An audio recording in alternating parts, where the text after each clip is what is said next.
Hey guys, in this video, I'll be breaking down a budget-friendly version of the Necrobloom deck tech. Necrobloom is one of the best commanders from Modern Horizons 3, featuring some truly unique mechanics. It reads, for 1 white, black, green, landfall. Whenever a land enters the battlefield under your control, create a 0/1 green plant creature token. If you control 7 or more lands with different names, create a 2/2 black zombie creature token instead. Land cards in your graveyard have Dredge 2. Dredge in this case allows you to return a land card from your graveyard to your hand and mill 2 cards instead of drawing a card. So this offers similar effects of Field of the Dead, but our commander also gives recursion options and isn't as expensive. Our commander is a really good landfall commander and a lands matter deck. Well, let's dive straight into the deck tech. The first category is land ramp. Any card that gives us land, sacrifices lands to get more lands, or lets us play additional lands. Starting with Azusa, she allows us to play 2 more lands on each of our turns and gives us many more landfall triggers. It's pretty easy to always have lands in our hand because of the Dredge 2 with our commander. Next is Crop Rotation, which is only 1 mana and lets us search for any land in our deck by sacrificing only 1 land. Next is Cultivate, a classic in many green decks, but for our deck, we can really benefit from the 2 lands it searches for. Next is a card that allows us to sacrifice a land again, and we either get 2 basics or 3 basics if we have a creature with power 4 or greater. We do have a couple creatures that fit this criteria, so this could happen in a game. Moving on, Explorer is a great card that allows us to play another land and allows us to draw a card, which we could dredge and get a land back. Next is Farseek, and it lets us search for a plains, island, swamp, or even a mountain. Keep in mind, we don't have to search for a basic. The land just has to have one of these types. Next, Haru is another card that turns 1 land into 2 lands. Kodama's Reach is basically the same as that card as Cultivate, but with a different name, and it is an arcane, which is useless for this deck. Nature's Lore lets us to get a forest card onto the battlefield for just 2 mana. Really good in this deck, really good in a lot of decks. Next, we have a card that synergizes very well with our commander.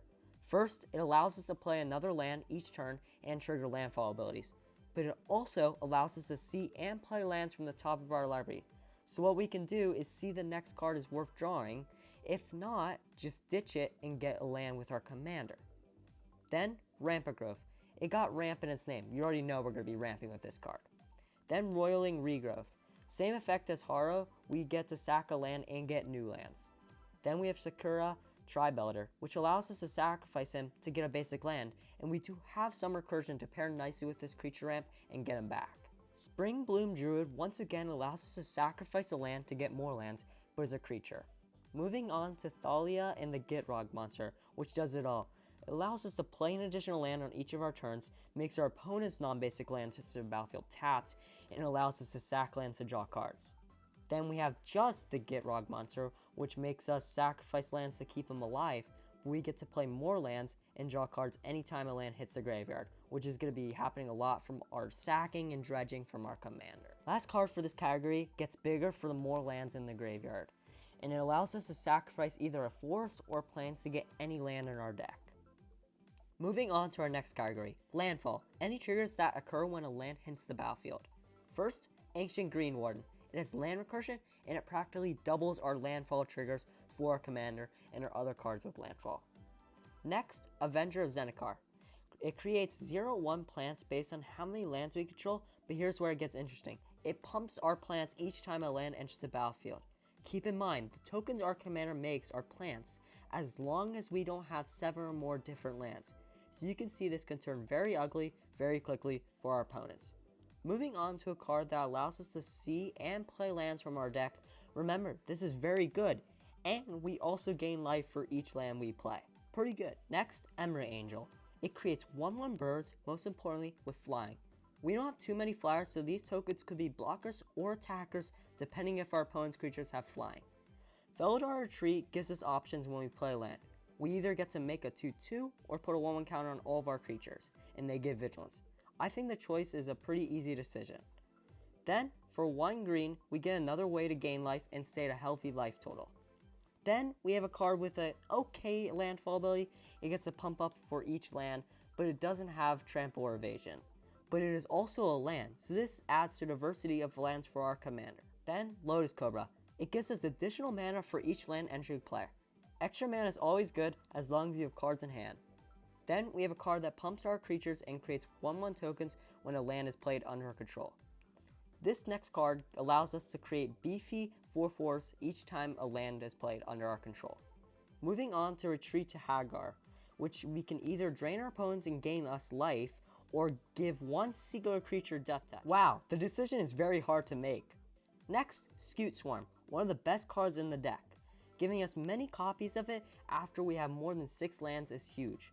We can get 6 lands very easily, so the game might end very quickly. Then, Seer Sundial, which allows us to pay 2 to draw a card, or dredge 2 every time a land is played by us. Up next, we have Tyler's Provisioner, which gives us the option to create a food token or a treasure token. Most cases, probably take the treasure. Finally, Tyler's Tracker. It has landfall for creating clues, and it gets bigger whenever we sacrifice our clues. Moving on to Recursion, anything that returns creatures and lands back to the battlefield or back into our hands. So first, we have Jar Return, which lets us return a creature from our graveyard into play. Maybe we milled a good creature from our deck, or maybe we want to get a creature back after it dies. It also has Flashback, and we only have to sacrifice 3 creatures to play it, so the plants and zombies from our commanders are the perfect to be sacrificed. Next, we have a great card for this deck. It mills 3 cards when it enters the battlefield, but it also has an activate ability that can get all of our lands that we milled or sacrificed back into play tapped. This would trigger many of our permanents' landfalls, and our opponents would be in big trouble. Then, Eternal Witness. It allows us to return any card from our graveyard to go back into our hand. Next, we have a card that is Sideways, and I know it's hard to read, so it has dual options. Either all lands you control become 1/1 creatures until end of turn, or you can get any creature from your graveyard back to the battlefield for just 2 mana, but you do lose life equal to its mana value. Then we have Splendid Reclamation, which allows us to return every land from our graveyard back into play. Then Victimize, which allows us to sacrifice a plant or another token or another creature to get back 2 creatures from our graveyard onto the battlefield for just 3 mana. Pretty good. World Shaper mills us each time it attacks for 3, and whenever it dies, we return each land from our graveyard into play tapped. Next, we have a creature that allows us to play our lands sitting in the graveyard. Finally, Titania Protective Argarth returns a land into play when she enters, and she also creates 5/3s when lands are put into the graveyard from play. If you're finding this video helpful so far, make sure to subscribe for more future deck techs just like this one. Back to the video. Our next category is Sack Outlets. Any card that sacrifices creatures, most likely our tokens, created from our commander, or lands just to get a good benefit. Our first card is Corrupted Conviction, an easy way to draw 2 for just 1 mana.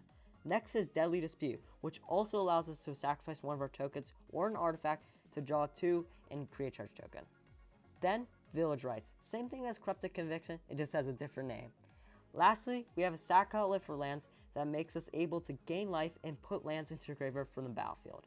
Now, moving on to Token Synergy. Any card that likes a big border creatures or likes tokens being created. First is Mirkwood Bats. Great at draining our opponent's lives by creating tokens or sacrificing them. This is a great card for the deck. Then, Rite of Harmony. When we know we're about to pop off, we can play this card and create many tokens and play many creatures to draw many cards. And it also has Flashback, so we can do it from our graveyard if it gets milled or when we want to play it again. Rumbleweed has a bit of a hefty price here, but we most likely have many lands in our graveyard, so the price would be reduced a lot. This card is like a finisher because each creature gets a +3/+3 and trample. Then we have a card that allows us to draw for every creature we control, which late in the game would be a lot. It also gives us life for creatures with power 4 or greater. Finally, Corpse Knight, a great card for draining opponents efficiently anytime a creature enters the battlefield under our control. Then, moving on to removal, or cards that help remove threats or clear the board. Our first card is Beast Within, a must-have in every green deck. Then we have Broken Bond, which means we get to destroy an artifact or enchantment and play a land and trigger our commander and other landfall permanents.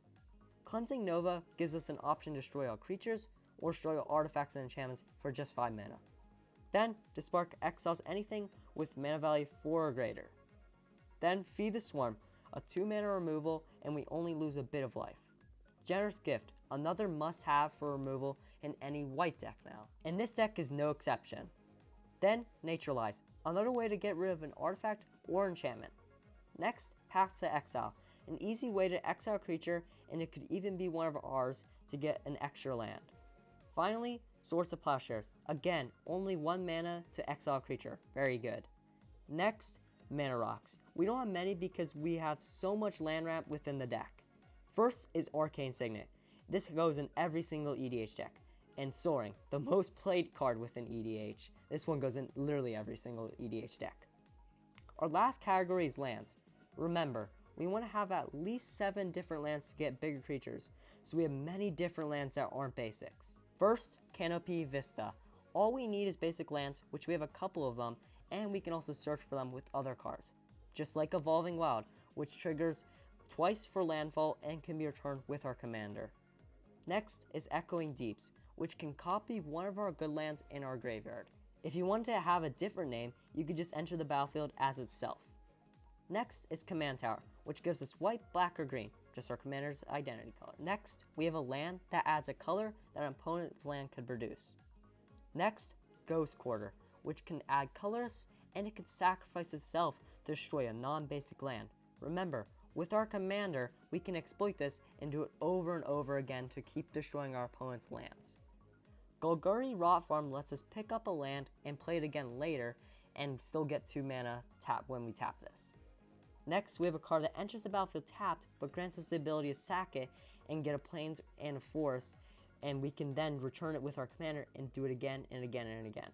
Then, Murmuring Bosk, which enters untapped if you have a Tree Folk, which we don't, so it's just entering the battlefield tapped. Unless you put a Tree Folk in your deck, you can. But it can tap for all of our colors, so that's good. Myriad Landscape is perfect for getting many basic lands onto the battlefield. Then, we have a land that also returns a land to our hand and taps for 2 mana. Then, Sandsteep Citadel, which taps for all colors in our commander's color identity. Secluded Steep allows us to cycle. Barrymore also allows us to cycle and draw a card. Then we have a card that once again taps for 2 and returns a land to our hand. Then, Snow-Covered Forest, and it's different from a forest, and that means our commander counts as a different land. Same thing for Snow-Covered Plains, it's just a plains this time. And you can't forget the Snow-Covered Swamp. Then, Temple of the False God. It's really easy to get 5 lands within this deck, so it's going to be really easy to just tap for 2. Then, Terramorphic Expanse, which is another instance of sacking stuff to get a basic land, and then our commander can probably bring it back. Finally, our last card, Tranquil Thicket, it can also be cycled for a new card. If you want to see the full deck list, be sure to check it out in the link in the description below. I hope you found this guide helpful for building your very own Necrobloom deck. Thanks for watching, and I'll see you in the next video.